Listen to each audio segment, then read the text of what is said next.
നമസ്കാരം. ക്ലോസ് എൻകൗണ്ടറിലേക്ക് വീണ്ടും സ്വാഗതം. കൊച്ചി കോർപ്പറേഷൻ മേയർ സൗമിനി ജെയിനാണ് ക്ലോസ് എൻകൗണ്ടറിൽ ഈ ആഴ്ച. വളരെ നന്ദി ശ്രീമതി സൗമിനി ജെയിൻ. ഇന്ത്യയിലെ ഏറ്റവും വേഗത്തിൽ വളരുന്ന നഗരങ്ങളിൽ ഒന്നാണ് കൊച്ചി. കൊച്ചി മേയറായി സ്ഥാനമേൽക്കുമ്പോൾ എന്തൊക്കെ വെല്ലുവിളികളാണ് മുന്നിൽ കാണുന്നത്? കൊച്ചി ഒരു വികസന കുതിപ്പിൽ നിൽക്കുന്ന നഗരമാണ്, വ്യവസായ നഗരമാണ്, അൺപ്ലാൻഡ് സിറ്റിയാണ്. അതുമാത്രമല്ല ഒരു ഒട്ടനധിയായ ഫ്ലോട്ടിംഗ് പോപ്പുലേഷൻ വളരെയധികമുള്ളൊരു നഗരമാണ്. ഇതെല്ലാം തന്നെ വെല്ലുവിളികളായിട്ട് ഞാൻ കാണുന്നു. മുന്നിൽ എന്തൊക്കെ വഴികളാണുള്ളത്? ഒരു നഗരത്തിൻ്റെ ചുമതല ഏൽക്കുമ്പോൾ ആ നഗരത്തെ മെച്ചപ്പെടുത്തുന്നതിന് വേണ്ടിയുള്ള സാധ്യതകൾ ആരായുമല്ലോ. ആ സാധ്യതകൾ എന്തൊക്കെയാണ്? നമ്മൾ ഒരു നഗരത്തെ മെച്ചപ്പെടുത്താൻ ഉദ്ദേശിക്കുമ്പോൾ ഏറ്റവും കൂടുതലായിട്ട് ഉദ്ദേശിക്കുന്നത് ജനങ്ങളുടെ സഹകരണമാണ്. അത് അവരിൽ നിന്ന് ഞാൻ പ്രതീക്ഷിക്കുന്നു. വ്യക്തിപരമായി സൗമിനി ജെയിൻ കൊച്ചി കോർപ്പറേഷൻ്റെ മേയറാവുന്നു. ഒരു സാധാരണക്കാരിയായ ആൾക്ക് കൊച്ചി കോർപ്പറേഷൻ്റെ മേയർ വരെ എങ്ങനെ എത്താൻ കഴിയുന്നു? ജനങ്ങളുടെ ഒരു വലിയ പിന്തുണയാണ് എനിക്ക് ഈ ഒരു മേയർഷിപ്പിലേക്ക് എത്താനായിട്ടുണ്ടായിരുന്നത്. അതിൽ നിന്ന് തന്നെ ജനങ്ങൾ എന്നിൽ അർപ്പിച്ചിരിക്കുന്ന വിശ്വാസവും അവർക്ക് എൻ്റെ കഴിവിൽ ഉള്ള ഒരു വിശ്വാസം തന്നെയാണ് അതിനകത്ത് എത്തിച്ചിട്ടുണ്ടാവുക എന്നാണ് എൻ്റെ ഒരു ഉറപ്പ്. അതുപോലെ തന്നെ എനിക്ക് അങ്ങനെ ഒരു ചുമതല ഏറ്റെടുക്കാനുള്ള ഒരു മെച്യൂരിറ്റി ഉണ്ട് എന്നുള്ളത് എൻ്റെ പാർട്ടിയും വളരെയധികം പരിഗണിച്ചിട്ടുണ്ട്. മേയർ സ്ഥാനത്തേക്ക് ഷൈൻ മാത്യു എന്നൊരാളുടെ പേര് കൂടി ഉയർന്നു വന്നിരുന്നു. എങ്ങനെയാണ് ഷൈൻ മാത്യുവിനെ മറികടന്ന് സൗമിനി ജെയിൻ മേയറായത്? ഞാൻ മത്സരിച്ചത് മേയറാകാൻ വേണ്ടിയിട്ടായിരുന്നില്ല. കേവലം ഒരു കൗൺസിലറുടെ പദവിയിലേക്കാണ് ആദ്യം നമ്മളെ മത്സര രംഗത്ത് തിരഞ്ഞെടുക്കുന്നത്. അതും പാർട്ടിയാണ് ഏതൊക്കെ സ്ഥാനാർത്ഥികളെ ഏതെല്ലാം സീറ്റുകളിൽ മത്സരിപ്പിക്കണം എന്ന് തിരഞ്ഞെടുക്കുന്നത്. കഴിഞ്ഞ ഭരണസമിതിയിൽ ഞാൻ അംഗമായിരുന്നു, പൊതുമരാമത്ത് കമ്മിറ്റിയുടെ ചെയർപേഴ്സണായിരുന്നു. ആ രീതിയിൽ ഒട്ടനവധിയായിട്ടുള്ള വികസന പ്രവർത്തനങ്ങളിൽ ഉൾപ്പെടാനും അതൊക്കെ വിജയകരമായിട്ട് തന്നെ ഒരുവിധം നല്ല അപ്രീസിയേഷനോടുകൂടി തന്നെ പൂർത്തീകരിക്കാനും എനിക്ക് സാധിച്ചിട്ടുണ്ട്. ആ ഒരു പ്രവൃത്തി പരിചയത്തിൻ്റെയും പശ്ചാത്തലത്തിൻ്റെ അടിസ്ഥാനത്തിലാണ് എന്നെ വീണ്ടും ഒരു ഭരണസമിതിയിലേക്ക് ഉൾക്കൊള്ളിക്കണം എന്ന് പാർട്ടി തീരുമാനിക്കുന്നതും മത്സരിപ്പിക്കുന്നതും. 94 വോട്ടിൻ്റെ ഭൂരിപക്ഷത്തിലാണ് ഞാൻ ജയിച്ചു വന്നത്. ജയിച്ചപ്പോൾ തന്നെ പകുതി സമാധാനമായി. പാർട്ടി തന്നെയാണ് പലരെയും, പ്രഗത്ഭരായിട്ടുള്ള ഒരുപാട് പേര്, കഴിഞ്ഞ പ്രാവശ്യം നിന്നവരെല്ലാവരും തന്നെ ഒരുവിധം നല്ലോണം പ്രവർത്തിച്ചിട്ടുള്ള ആളുകൾക്കാണ് വീണ്ടും സീറ്റ് കൊടുത്തിരിക്കുന്നത്. അതിലെല്ലാവരുടെയും പേര് പാർട്ടി തന്നെ തിരഞ്ഞെടുക്കുകയും പുതുമുഖങ്ങളെയും പരിഗണിച്ചിട്ടുണ്ട്. തിരഞ്ഞെടുത്തിട്ട് അതിലാരാവണമെന്ന് ഒരിക്കലും ഒരു പാർട്ടിയും മറ്റു പാർട്ടികൾ ഇറങ്ങിയിട്ടില്ല. ഒരിക്കലും കോൺഗ്രസ് ഒരാളെ മേയർ സ്ഥാനാർത്ഥി എന്നാക്കി മുൻനിർത്തിക്കൊണ്ടല്ല മത്സരിപ്പിക്കുന്നത്. കഴിവുറ്റ പല ആളുകളെയും ഒരുമിച്ച് മത്സരിപ്പിച്ചിട്ട് അവരിൽ നിന്ന് ഷോർട്ട് ലിസ്റ്റ് ചെയ്തിട്ട് ഒരാളെ തീരുമാനിക്കുകയാണ് പതിവ്. അതെല്ലാം പാർട്ടിയുടെ മേൽത്തലങ്ങളിൽ നടക്കുന്ന കാര്യമാണ്. ഒരു മത്സരാർത്ഥി എന്നുള്ള കാര്യത്തിൽ എനിക്കതിൽ യാതൊരു പങ്കുമില്ല. മേയർ ആകുന്നു എന്ന് സൗമിനി ജെയിൻ അറിയുന്നത് പാർലമെന്ററി പാർട്ടി യോഗത്തിലാണോ? അതെ, അവരെന്നോട് പറഞ്ഞപ്പോഴാണ് മേയർ സ്ഥാനാർത്ഥിയായി പരിഗണിക്കുന്നു എന്നുള്ളത് എനിക്ക് പത്രമാധ്യമങ്ങളിലൂടെയും പിന്നെ മറ്റ് പല സോഴ്സിലൂടെ അറിയായിരുന്നു. പക്ഷേ എന്ന് വെച്ചാലും അതിനെക്കുറിച്ച് അതിൽ അഭിപ്രായം രേഖപ്പെടുത്താനൊന്നും നമ്മളല്ല ചെയ്യുന്നത്. അതെല്ലാം പാർട്ടി തലത്തിൽ നടക്കുന്ന ഒരു ഡിസ്കഷനും അതിൻ്റെ തീരുമാനങ്ങളുമാണ് വരിക. കാരണം പാർട്ടിയാണ് നമ്മളെ വളർത്തുന്നതും സ്ഥാനങ്ങൾ തരുന്നതും എല്ലാ അധികാരവും അവർക്കാണ്. അവിടെ ഷൈൻ മാത്യുവിന്റെ പേര് ഉയർന്നു വന്നിരുന്നു എന്നുള്ളത് ശ്രദ്ധയിൽപ്പെട്ടിരുന്നോ? ഉണ്ടായിരുന്നു. അത് ഷൈനി മാത്യുവിൻ്റെ മാത്രമല്ല, അതിനൊപ്പം തന്നെ മറ്റ് ഡെലീന പിൻഹീറോ എന്ന് പറയുന്ന 3 ടേം കൗൺസിലർ ആയിരുന്ന ലേഡിയുടെ പേരുണ്ടായിരുന്നു. അതുപോലെ തന്നെ മിനിമോൾ എന്ന് പറയുന്ന ഒരു ലേഡി ഉണ്ടായിരുന്നു, അഡ്വക്കേറ്റാണ് അവർ. പിന്നെ അതുപോലെ ഗ്രേസി, 2 ഗ്രേസി ഉണ്ടായിരുന്നു. അങ്ങനെ കുറേ പേരുടെ പേരുകൾ ഉള്ളതിൽ പാർട്ടി തന്നെയാണ് പിക്ക് ചെയ്യുന്നത്. എന്നിട്ട് അവരിൽ ആർക്കാണ് നൽകേണ്ടത് എന്നുള്ളതും പാർട്ടിയിൽ തന്നെ, ആ പാർട്ടിയുടെ മേൽ തട്ടുകളിൽ തന്നെ ചർച്ച ചെയ്ത് അവർ തീരുമാനിക്കും. ഷൈനി മാത്യുവിൻ്റെത് പേയ്മെന്റ് സീറ്റ് ആണെന്നുള്ളൊരു ആക്ഷേപം ഇടയ്ക്ക് കേട്ടിരുന്നു, പത്രമാധ്യമങ്ങളിലൂടെ വായിച്ചിരുന്നു. ഡെലീന തന്നെ പറയുന്നത്, ഞാൻ സത്യപ്രതിജ്ഞാ ചടങ്ങിന് വന്നപ്പോഴാണ് ഷൈനി മാത്യുവിൻ്റെ പേര് കേൾക്കുന്നതും ആ സമയത്താണ് ഞാൻ അവരെ ആദ്യമായി കാണുന്നതും എന്നാണ്. അങ്ങനെ ഒരാളെയൊക്കെ എങ്ങനെയാണ് മേയർ സ്ഥാനത്തേക്ക് പരിഗണിക്കാൻ കഴിയുന്നത് പാർട്ടിക്ക്? അല്ല, പാർട്ടിയുടെ തീരുമാനങ്ങൾ എങ്ങനെയാണെന്നുള്ളതെല്ലാം മേൽത്തട്ടിലെ കാര്യം. അതിന് ഉത്തരം പറയേണ്ടത് ഞാനല്ല. കൊച്ചി മേയർ സ്ഥാനത്തേക്ക് പരിഗണിക്കുമ്പോൾ ലത്തീൻ പേരുകൾ പരിഗണിക്കണം എന്നൊരു കീഴ്വഴക്കമുണ്ടോ? സൗമിനി ജെയിൻ മേയറായി വന്നതിന് ശേഷമാണ് പാലം കടന്നു കഴിഞ്ഞാൽ കൂരായണ, ആ വാദം ലത്തീൻ ഉയർത്തിയത് അതിനുശേഷമാണ്. അങ്ങനെ ഒരു പ്രൊട്ടസ്റ്റ് അവരുടെ ഭാഗത്ത് നിന്ന് സൗമിനി ജെയിൻ മേയർ ആക്കിയത് കൊണ്ടുണ്ടായിട്ടുണ്ടോ?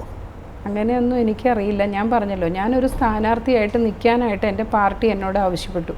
ഞാൻ നിന്നു, മത്സരിച്ചു, ഹാർഡ് വർക്ക് ചെയ്തു, ജയിച്ചു വന്നിട്ട് ഇനി ഒരു സ്ഥാനം തരുന്നുണ്ടോ, അല്ലെങ്കിൽ ഇനി എന്താണ് അടുത്ത പടി എന്നുള്ളതെല്ലാം നിർത്തുന്നത് മുതൽ മേയർഷിപ്പ് വരേക്കുള്ള എല്ലാ കാര്യങ്ങളും നിശ്ചയിക്കുന്നത് നമ്മളുടെ അപ്പർ ബോഡി, നമ്മളെ ഇതിലേക്ക് കൊണ്ടുവന്ന് നമ്മളുടെ എല്ലാം നോക്കി നടത്തുന്ന പാർട്ടി തന്നെയാണ്.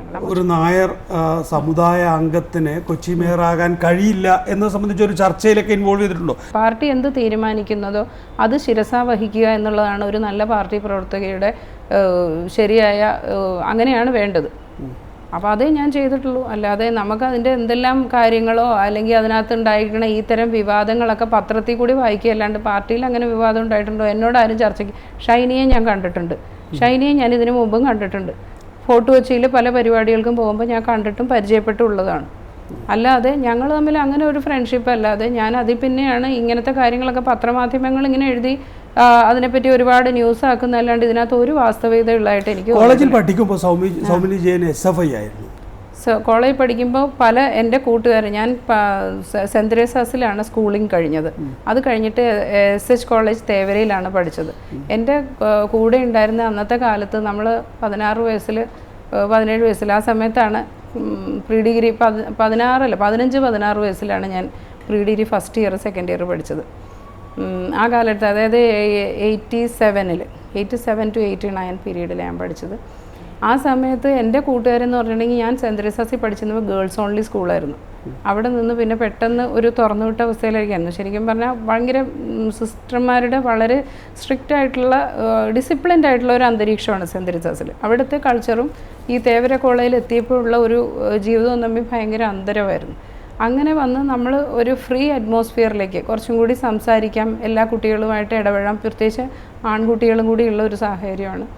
എന്നാൽ പോലും ഒരു പെൺകുട്ടികളുടെ സ്കൂളിൽ പഠിച്ചിരുന്ന ഒരു കുട്ടി എന്നുള്ള നിലയ്ക്ക് എനിക്ക് വളരെയധികം ഷൈ ആയിട്ടുള്ളൊരു നേച്ചറൊക്കെ ആയിരുന്നു. ആ കാലത്ത് ഞാൻ അങ്ങനെ ആദ്യഘട്ടങ്ങളിലൊന്നും പോയി ഇടപഴകുമൊന്നുമില്ല. അപ്പോൾ എൻ്റെ കൂട്ടുകാരികളും എല്ലാവരും എവിടെ നിൽക്കുന്നുവോ അവിടെ ഞാൻ നിൽക്കും. എനിക്ക് പ്രത്യേകിച്ച് അഭിപ്രായങ്ങളൊന്നും വളർത്തുന്ന അത്രയൊന്നും ആയിട്ടില്ല, ചെറിയ കുട്ടിയാണ്.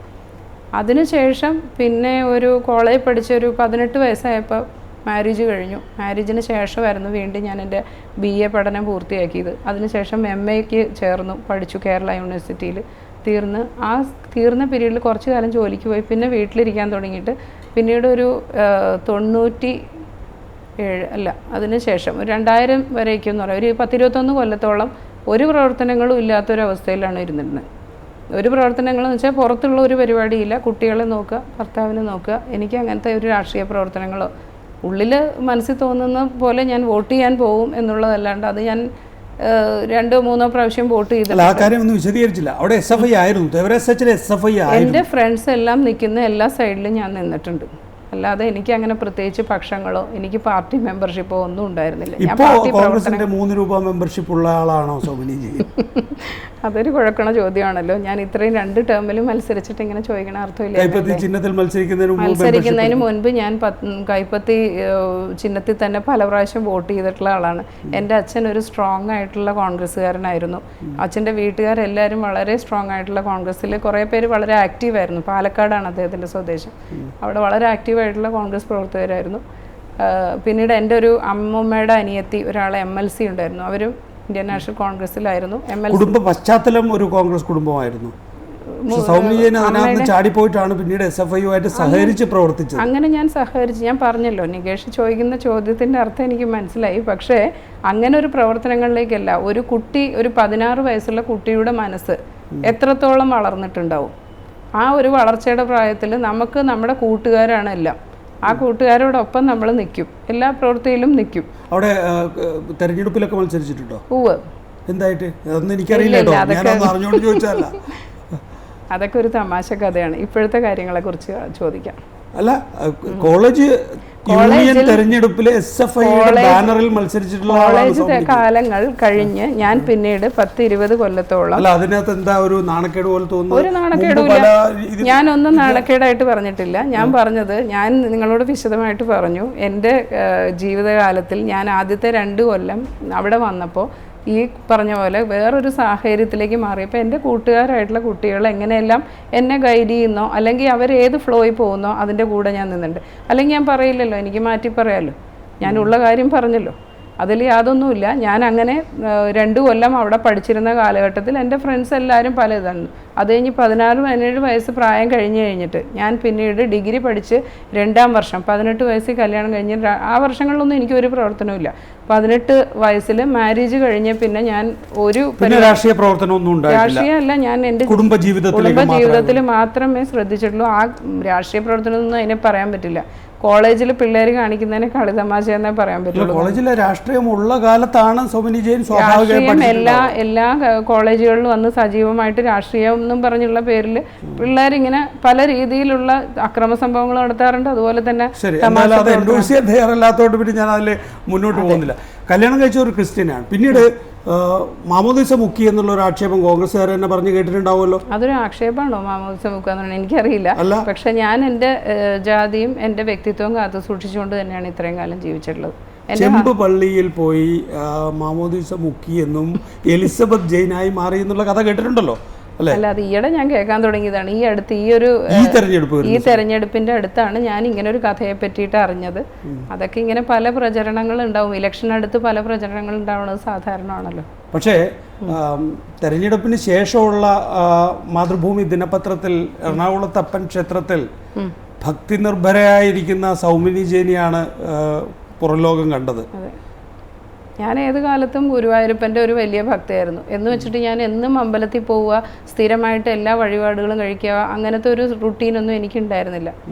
ഞാൻ പ്രാർത്ഥിക്കാറുണ്ട്. എനിക്ക് മനസ്സിന് വിഷമം വരുമ്പോൾ അല്ലെങ്കിൽ ഞാൻ എല്ലാ ദിവസവും പ്രാർത്ഥിക്കുക എന്ന് പറഞ്ഞാൽ എനിക്ക് രണ്ട് നേരം ഞാൻ പ്രാർത്ഥിക്കും.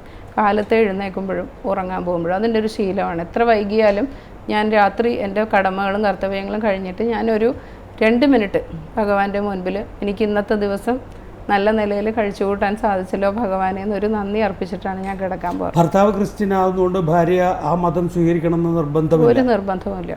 അദ്ദേഹം എന്നെ ഒരിക്കലും ഉണ്ടായിട്ടില്ല. അദ്ദേഹം എന്നെ എപ്പോഴും ഞാനായി തന്നെ കാണാനാണ് ഉദ്ദേശിച്ചിരുന്നതും അങ്ങനെ തന്നെയാണ് ജീവിച്ചത്. ഈ 25 കൊല്ലം കഴിഞ്ഞു. ഇപ്പോൾ ഈ ഇത്രയും കൊല്ലം ഞങ്ങൾ നല്ല സന്തോഷമായിട്ട് ജീവിച്ചതെന്ന് തന്നെ മനസ്സിലായിട്ടുണ്ടാവില്ല ഇങ്ങനൊരു. അതുകൊണ്ടാണ് ഞാൻ ചോദിക്കുന്നത്, ലത്തീൻ കത്തോലിക്കർ ആ നിലയിൽ പ്രകോപിതരായിട്ടുണ്ടോ എന്ന്. കാരണം അവർക്ക് ടോണി ചമ്മണിയെ അതിനു മുമ്പുള്ള മേയറെയൊക്കെ നിയോഗിക്കാൻ കഴിഞ്ഞിട്ടുണ്ട് എങ്കിൽ ഒരു ലത്തീൻ സ്വാധീനം കൊച്ചി കോർപ്പറേഷൻ മേഖലയിൽ ഉണ്ട് എന്ന് അവർക്കറിയാം. അതുകൊണ്ടാണ് സ്വാഭാവികമായും കഴിഞ്ഞ 2 മേയർമാർ ആ നിലയിൽ ലത്തീൻ സമുദായത്തിൽ നിന്ന് വന്നത്. അപ്പോൾ സൗമിനി ജെയിൻ വരുമ്പോൾ അവർ പറയും പാലം കടന്നു കഴിഞ്ഞാൽ കൂരായണയാണോ കോൺഗ്രസിനെന്ന്. അങ്ങനെ എന്നോട് സംസാരിക്കേണ്ട ഇട വന്നിട്ടില്ല. ഞാൻ ഈ ഒരു നിശ്ചയിക്കുന്ന മേയറെ നിശ്ചയിക്കുന്നതോ സ്ഥാനാർത്ഥിയെ നിശ്ചയിക്കുന്നതോ ആയിട്ടുള്ള ഒരു കമ്മിറ്റികളിലും സ്ഥാനാർത്ഥിയായി നിന്ന് എനിക്ക് ഒരു പങ്കുമില്ല. വിദ്യാർത്ഥി രാഷ്ട്രീയം കഴിഞ്ഞു, അത് കഴിഞ്ഞതിന് ശേഷം പിന്നെ കല്യാണം കഴിക്കുന്നു, അത് കഴിഞ്ഞതിന് ശേഷം പിന്നെ സ്വകാര്യമായി ഡിഗ്രി സമ്പാദിക്കുന്നു, കുടുംബിനിയാകുന്നു. പിന്നെ എങ്ങനെയാണ് രാഷ്ട്രീയത്തിലേക്ക് വരുന്നത്? ഡിഗ്രിയും PGയും കഴിഞ്ഞപ്പോൾ ഉടനെ തന്നെ എനിക്കൊരു 6 മാസ കാലയളവിലേക്കൊരു ജോലി കിട്ടുന്നുണ്ടായി.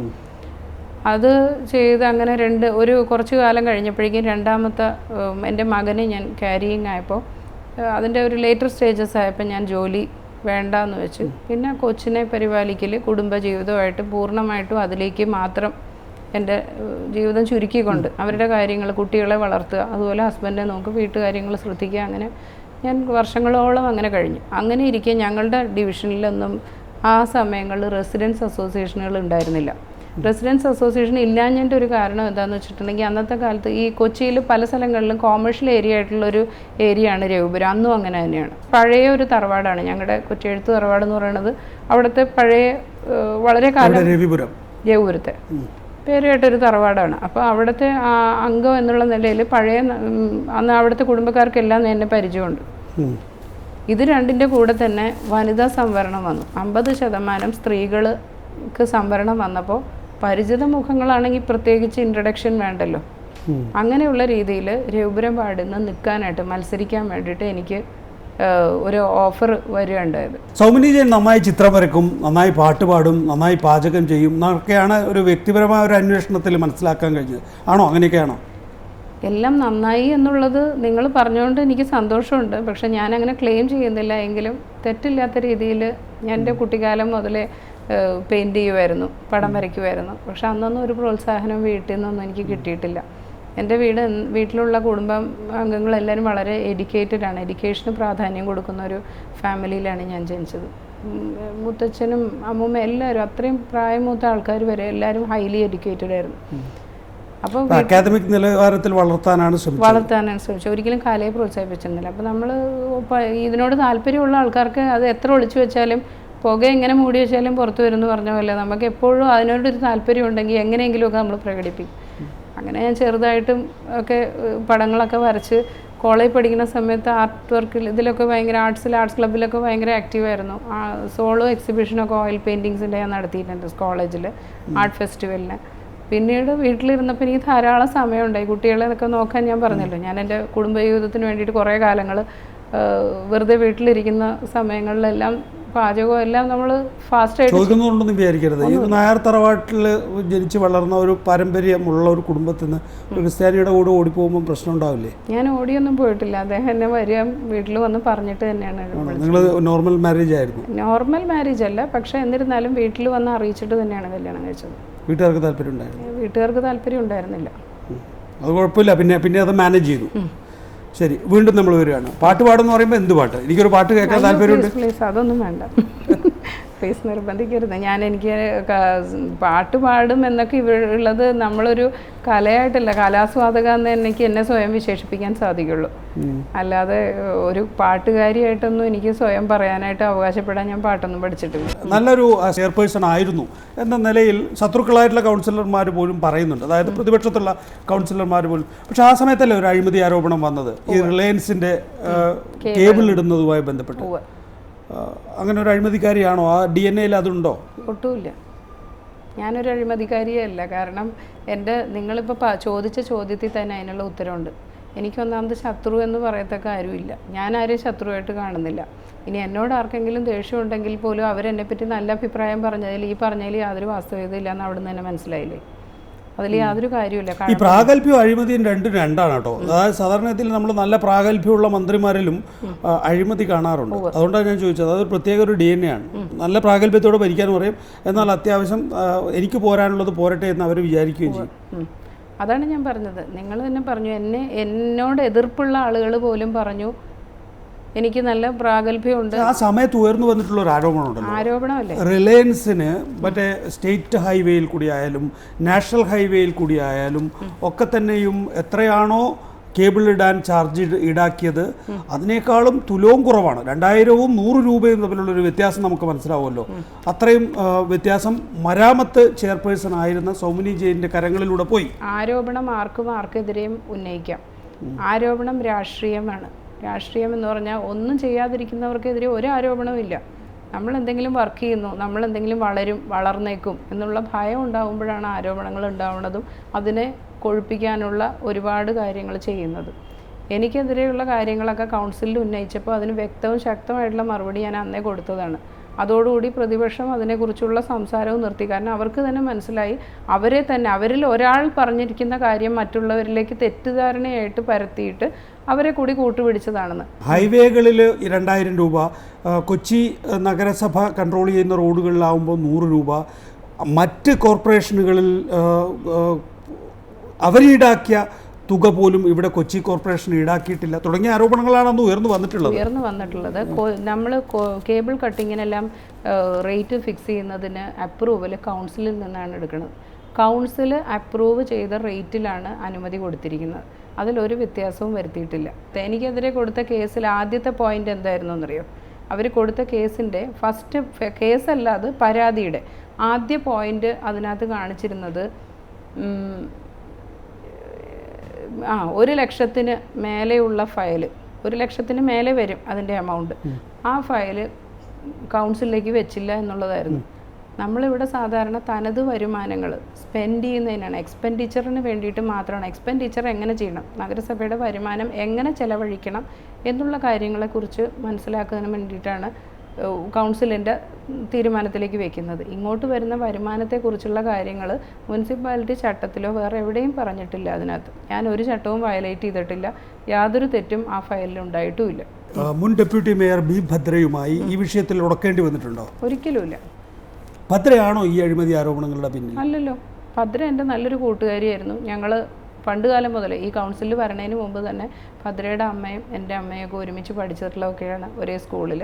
ഞങ്ങൾ വളരെ നല്ല കൂട്ടുകാർ. ഇപ്പോഴും നിങ്ങൾ തമ്മിൽ നല്ല സൗഹൃദം? പിന്നെ ഞാനിപ്പോൾ ഇപ്രാവശ്യം എന്തുകൊണ്ടാണ് ഭദ്രയ്ക്ക് സീറ്റ് കിട്ടാതെ പോയത്? ആ സമയത്ത് ഭദ്ര പറഞ്ഞ പ്രധാനപ്പെട്ട കാര്യം ഗ്രൂപ്പ് വേണം, ഗോഡ് ഫാദർ വേണം. ഭദ്രയാണ് ഈ തെരഞ്ഞെടുപ്പിന് മുമ്പ് അത് അജണ്ടയാക്കിയത്. ശരി, അല്ല ഭദ്ര അങ്ങനെ പറഞ്ഞിട്ടുണ്ടോ എന്നുള്ളതെങ്കിൽ എന്നോട് ഞാൻ ആദ്യം തുടങ്ങിയപ്പോൾ തന്നെ ഞാൻ കാര്യം പറഞ്ഞിട്ടുണ്ടായിരുന്നു. പാർട്ടിയാണ് നമ്മൾ ഈ കഴിഞ്ഞ പ്രാവശ്യം നിന്നിട്ടുള്ള ആളുകളിൽ നിന്ന് ഒരാളെ പിക്ക് ചെയ്യണോ, അതോ പുറത്തുനിന്ന് പുതുമുഖത്തെ എടുക്കണോ, അല്ല വേറെ എങ്ങനെയെങ്കിലും ഏതെങ്കിലും രീതിയിൽ ഒരു സ്ഥാനാർത്ഥിയെ എടുക്കണോ എന്നുള്ളത് തീരുമാനിക്കും. എന്തുകൊണ്ടാണ് ഭദ്ര അത് തെരഞ്ഞെടുപ്പിന് മുമ്പ് ഉന്നയിച്ചത്? അതെനിക്കറിയില്ല, എന്നോട് ചോദിച്ചിട്ട് എന്താ കാര്യം, ഞാനല്ലല്ലോ അത് പറഞ്ഞത്. കൗൺസിലിൽ റിലയൻസിൻ്റെ ഫയൽ വന്നപ്പോൾ ഫിനാൻസ് കമ്മിറ്റി ചെയർപേഴ്സൺ എന്നുള്ള രീതിയിൽ നഗരസഭയ്ക്ക് കൂടുതൽ വരുമാനം വേണം എന്നുള്ളൊരു സതുദ്ദേശ പ്രകാരം അവരവരുടെ അഭിപ്രായം പറഞ്ഞിട്ടേ ഉള്ളൂ. ആർക്ക് വേണമെങ്കിൽ കൗൺസിലിൽ അഭിപ്രായം പറയാം. അവരത് പറഞ്ഞത് നഗരസഭയ്ക്ക് കിട്ടാനുള്ള ഏതെങ്കിലും വരുമാനം ചോർന്നു പോകാതെ മാക്സിമം ഇങ്ങോട്ട് മേടിച്ചെടുക്കണം എന്നുള്ളൊരു നല്ല ഉദ്ദേശത്തിൽ പറഞ്ഞ കാര്യമാണത്. അല്ലാതെ എന്നെ പറ്റിയൊന്നുമല്ല. അതിനകത്ത് യാതൊരു ഇല്ല. നഗരസഭയ്ക്ക് വേണ്ടി നിലകൊള്ളുന്ന ഒരേ പാർട്ടിയുടെ 2 കൗൺസിലേഴ്സും കൂട്ടുകാരികളുമായിട്ടുള്ള ആൾക്കാരാണ് ഞാൻ. എന്നെ സപ്പോർട്ട് ചെയ്യാനും അത് കൂടുതലായിട്ട് വരുമാനം നഗരസഭയ്ക്ക് വേണം എന്നുള്ളൊരു ആശയമാണ് അവിടെ പറഞ്ഞിട്ടുള്ളത്. അതുപ്രകാരം ഫയൽ കൗൺസിലിൻ്റെ തീരുമാനപ്രകാരം തന്നെ ഫിനാൻസ് കമ്മിറ്റിക്ക് വെക്കുകയും കൂടുതൽ വരുമാനം ഈടാക്കാനുള്ള മാർഗ്ഗം. ഇങ്ങനെയുള്ള വിഷയങ്ങളിൽ പെട്ടുപോയിട്ടാണോ ഒരാൾ അകത്തും ഒരാൾ പുറത്തുമായി പോയത് എന്നുള്ളതാണ്? അങ്ങനെയുള്ളൊരു വിഷയം ഇതും തമ്മിൽ കൂട്ടിക്കുഴയ്ക്കേണ്ട യാതൊരു കാര്യവുമില്ല. കാരണം ഞാൻ വ്യക്തമായിട്ട് പറഞ്ഞു, പാർട്ടിയാണ് സ്ഥാനാർത്ഥികളെ തിരഞ്ഞെടുക്കുന്നത്. പലതരം ആശയമോ അഭിപ്രായ വ്യത്യാസങ്ങളോ ഏത് നിലയിൽ ആരുടെ ഇടയിൽ വന്നു കഴിഞ്ഞാലും അത് കൂട്ടായിട്ട് ചേർന്നിരുന്ന് പരിഹരിക്കുക എന്നുള്ളതാണ് കോൺഗ്രസ് പാർട്ടിയുടെ ഒരു ശരിയായ നയം തന്നെ. അങ്ങനെയാണ്. പുറത്തു പോയതിൽ വ്യക്തിപരമായി ഒരു വിഷമം തോന്നുന്നു. എനിക്ക് വിഷമമുണ്ട്. അവരും കൂടി ഈ കൗൺസിലിൽ ഉണ്ടാവേണ്ടതായിരുന്നു എന്ന് എനിക്ക് തോന്നാറുണ്ട്. ഭദ്ര മത്സരിക്കാൻ തയ്യാറല്ല എന്ന് പറഞ്ഞൊരു ജോലി തേടി പോയതാണോ അതോ ഭദ്രയെ ഒഴിവാക്കിയതാണോ? എങ്ങനെയാണ് അതിനെ മനസ്സിലാക്കുന്നത്? എനിക്കങ്ങനെ തോന്നണില്ല. അവർക്ക് ജോലിയിൽ പോകണമെന്ന് താല്പര്യം ഉണ്ടായിരുന്നു എന്ന് മുമ്പിലേ എന്നോട് പറഞ്ഞിട്ടുണ്ട്. ഈ ഒരു മത്സരത്തിൽ വിജയിച്ച് വന്ന് എൻ്റെ വോട്ടെണ്ണൽ കഴിഞ്ഞ് ആദ്യം ഒരു കൗൺസിലറായി തിരഞ്ഞെടുക്കപ്പെട്ടപ്പോൾ എനിക്ക് വന്ന ആദ്യത്തെ കോള് കൺഗ്രാജുലേഷൻ പറഞ്ഞു വന്നത് ഭദ്രയുടെയാണ്. എന്നെ അത് കിട്ടിയോ എന്ന് സംശയം തോന്നിയിട്ട് അപ്പം തന്നെ ഫോണിൽ വിളിക്കുകയും ചെയ്തിരുന്നു. അതിനുശേഷം മേയറായി തിരഞ്ഞെടുത്ത് ഞാൻ ഇവിടെ പാർലമെൻ്ററി പാർട്ടിയുടെ തിരഞ്ഞെടുപ്പ് വന്നപ്പോൾ ഉടനെ വിളിച്ചിട്ട് ഭദ്ര മാത്രമല്ല ഭദ്രയുടെ അച്ഛനും അമ്മയും അടക്കം എന്നോട് ഒരുപാട് ആശംസകളും സന്തോഷവും അറിയിച്ചതാണ്. ഭദ്ര മാത്രമല്ല, ലാലി വിൻസെന്റ്, കെ കരുണാകരൻ്റെ മകൾ പത്മജ വേണുഗോപാൽ, അവർക്കൊക്കെ കൊച്ചി മേയർ പദവിയിലൊരു നോട്ടം ഉണ്ടായിരുന്നു. പക്ഷേ അതൊന്നും സാധ്യമായില്ല. പക്ഷേ സൗമിനിക്കത് സാധ്യമാവുകയും ചെയ്തു. പാർട്ടി അങ്ങനെ കരുതാൻ കാര്യം എൻ്റെ ഭാഗ്യമായിരിക്കും, ഈശ്വരാനുഗ്രഹമായിരിക്കും. അല്ലെങ്കിൽ എത്രയോ പ്രഗത്ഭരായിട്ടുള്ള ആൾക്കാർ ഇരുന്നപ്പോൾ എന്നെപ്പോലൊരു സാധാരണക്കാരിയായിട്ടുള്ളൊരു വ്യക്തിയെ പിടിച്ചിട്ട് ഒരു വലിയ സീറ്റിൽ ഇരുത്താനായിട്ട് പാർട്ടിക്ക് അങ്ങനെ ഒരു പരിഗണനയിൽ വന്നത് തീർച്ചയായിട്ടും എനിക്കുള്ള ദൈവാനുഗ്രഹത്തിൻ്റെ പേരിലായിരിക്കും ഞാൻ വിശ്വസിക്കുകയാണ്. പാർട്ടിക്ക് അങ്ങനെ ഒരു കനിവ് തോന്നണമെങ്കിൽ തീർച്ചയായിട്ടും എൻ്റെ പേരിൽ എന്തെങ്കിലും ഒരു ഈശ്വരാനുഗ്രഹം ഉണ്ടായിരിക്കുമല്ലോ.